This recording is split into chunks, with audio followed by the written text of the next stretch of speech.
Kuna zawai kwamba kuna zawai jinsi nyimbo za hip hop, zawai jinsi zinavyopigwa na zinavyosikilizwa, huenda kawa unaelewa zaidi au usielewe zaidi. Sasa mimi nipo hapa leo kukusanua na ngoma ya Nicki Minaj ambayo inakwenda kwa jina la Kabla Sijafa. Kabla Sijafa ni ngoma ambayo imeandikwa na Nicki Minaj ambayo ndani amezungumza mambo mengi ambayo yeye amesema kwamba ni bora ayazungumze kwa kipindi hiki, kipindi kabla hajafa, yani isije kuwa story kipindi anapokuwa amekufa. Kwa hiyo amezungumza vitu kibao ambavyo vinavyohusu yeye na jamii kwa ujumla. Tunaona kwamba kuna sehemu anatuambia kwamba mengi amebugi, anarudi kwenu kwa jamii kwamba zawe jinsi vitu vile alivyovifanya huenda akawa alifanya kwa makusudi au alivifanya kwa bahati mbaya. Kwa hiyo sasa anarudi mikono nyuma, nia na mazumuni kuomba msamaha zawe jinsi alivyoongea vitu vyote au alivyofanya matendo yake na mambo mengine. Kwa hiyo sasa hivi ameamua kurudi nia na mazumuni aje kuomba msamaha kwa yale ambayo anahisi yeye ameyakosea. Pia katika kuzungumza amezungumzia pia katika swala la riziki, katika swala la riziki kwamba anamaanisha kwamba siku zote riziki haivuti kwa kamba.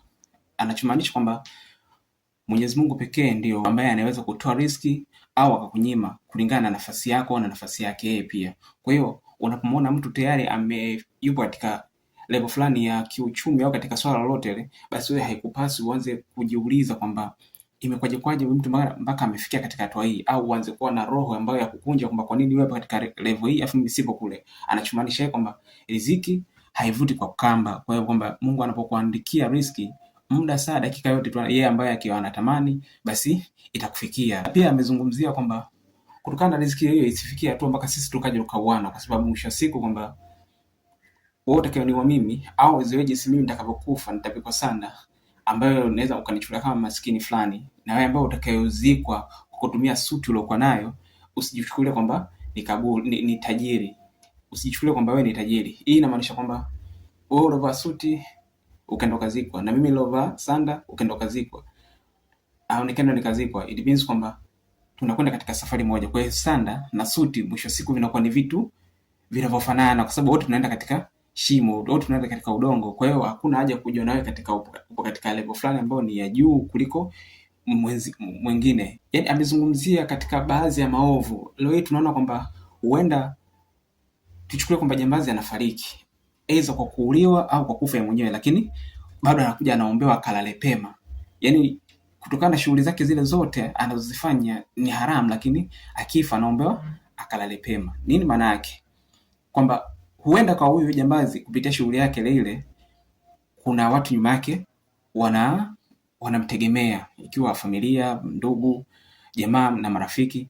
Kwa hiyo wanamtegemea. Kwa hiyo zile jinsi anapofanya ile tukio la kuiba, japo ni baya, lakini endapo itatokea emergency kwa upande wake yeye, wale watu ambao walikuwa nyuma yake yeye watakuwa wanamuombea akalale mahali pema. Kwa sababu gani? Alikupona mchango, japokuwa mchango wake ulikuwa unaathiri jamii moja au nyingine kwa upande mwingine, lakini sasa ndio kipato chake kinaingia kwa kupitia muundo huo. Kwa hiyo lazima wale watu zake wa karibu watamuombea tu kwamba akalale mahali pema peponi kutokana na ile shughuli yake anayoifanya, japokuwa ilikuwa ni haramu. Hilo pia amelizungumza katika hiyo ngoma ya Kabla Sijafa. Yote ni maneno ambayo nikimbisha nakwambia kwamba yeye kabla hajafa ni bora azungumze hivi vitu, isije katokea kwamba ameshakufa tena. Je, vitu kama hivi nani atakuja kuvizungumza? Yeye ndio jinsi anavyofikiria kwamba kutokana na uwepo wake yeye una faida kwa lengo moja au nyingine. Pia amegusia katika swala zima la matatizo.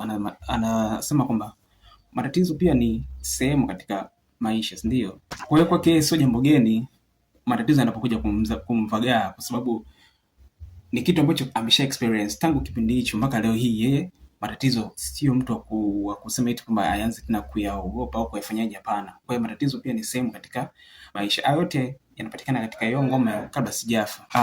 Na pia amezungumzia swala la kusema kwamba japokuwa ya mambo yote anayozungumza yeye, sio wote wana uwezo wa kuongea. Kwa sababu gani?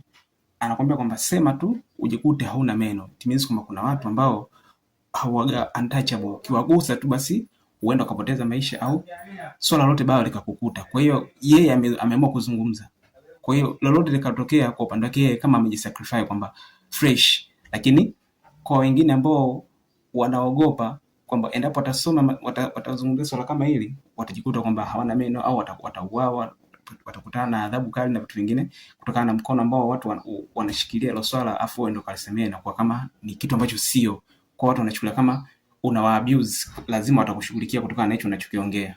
Katika ngoma hii ukisikiliza hadi mwisho, kuna sehemu anakwambia kwamba yeye pia ni binadamu, ana uwezo wa kukosea. Kwa hiyo it means kwamba ameomba kama msamaha fulani.